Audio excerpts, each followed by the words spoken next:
नमस्कार कलिंग ओडिशा न्यूज को स्वागत।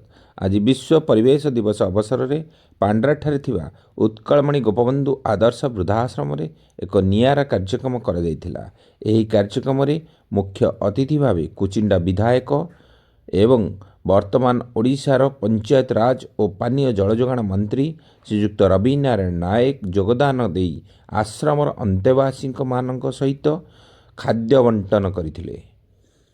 यही परिप्रेक्षी में उत्कलमणि आदर्श चैरिटेबल ट्रस्टर प्रतिष्ठाता श्रीयुक्त नीलू खुंटिया उपस्थित रही कार्यक्रम को त्वरान्वित करने सहित तदारख करथिले।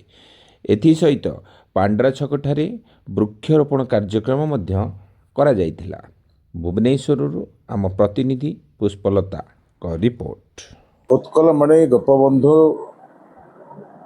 जो वृद्धाश्रम अच्छी पांड्रा स्थित पांड्रा रे तांको सहित विश्व परिवेश दिवस परिप्रेक्षी रे भेटघाट हेबार गोटे सौभाग्य मिलला।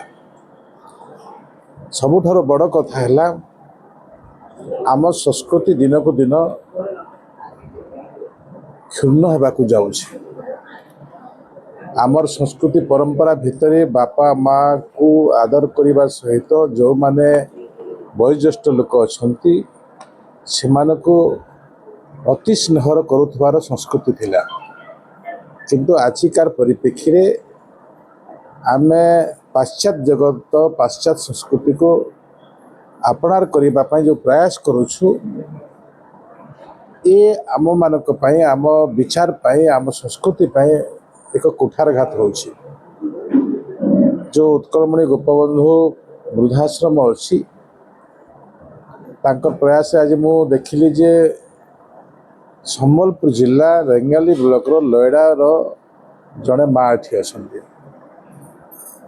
तांकर कथबार्ता तांकर कुचिंडा सहित संपर्क रेंगाली सहित संपर्क गाँ सहित जो संपर्क आज भी से मन रखिछंती। खुशी होते से उल्लेख करुले कोर्स कथा आग बुढ़ा बुढ़ी माने आग समय माइल कोर्स थिला से प्रकार कथा कहते जो माने कबार करुले से कथा कहते जो भावना अच्छी निजर माटीर भावना निजर माटी सहित जो छोट समय काम करुवार भावना आज भी भुवनेश्वर भलिया जगार रहिला सत्वे भी से मन करिसंती। एवं मु देखुली जे से संबलपुरी भाषा रे जो आशीर्वाद देले से आज भी एठी रहिला परे भी तांकर से मन अच्छी।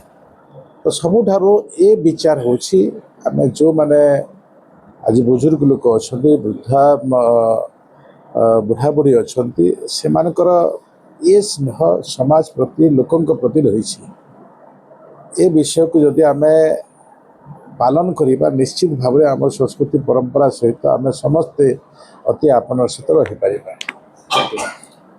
उत्कलमणि गोपबंधु आदर्श वृद्धाश्रम प्रतिष्ठाता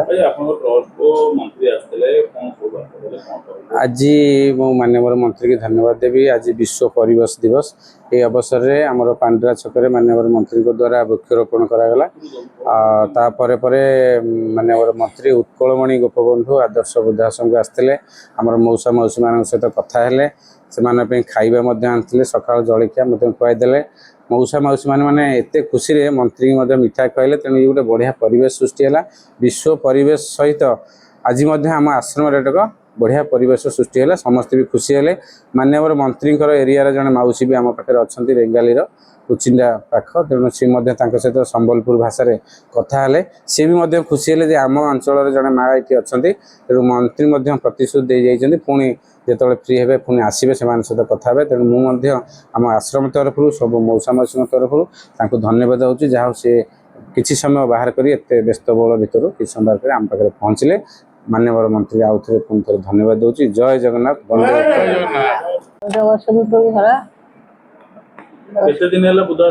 पांच वर्ष रहिले पुआ मोर ये पुआ बाप झुआ ये माँ सब दुखरे सुखरे भागी बहुत खुशी आनंद रखी आज प्रभु मंत्री साहेब आसते बहुत आनंद लगला बहुत सुख लगला बहुत माने खुशी आनंद हेलु आउ प्रभु नाम प्रभु रवि नारायण नायक रवि नायक बहुत खुशी मिठा हेलु खुआइले। मिठा खुआदेलु बहुत आनंद लगला जय ମାଉସୀ, ଆପଣଙ୍କର ପିଲାପିଲି କେତେ ଜଣ? 4 जन କେହି ପଚାରୁନାହାନ୍ତି?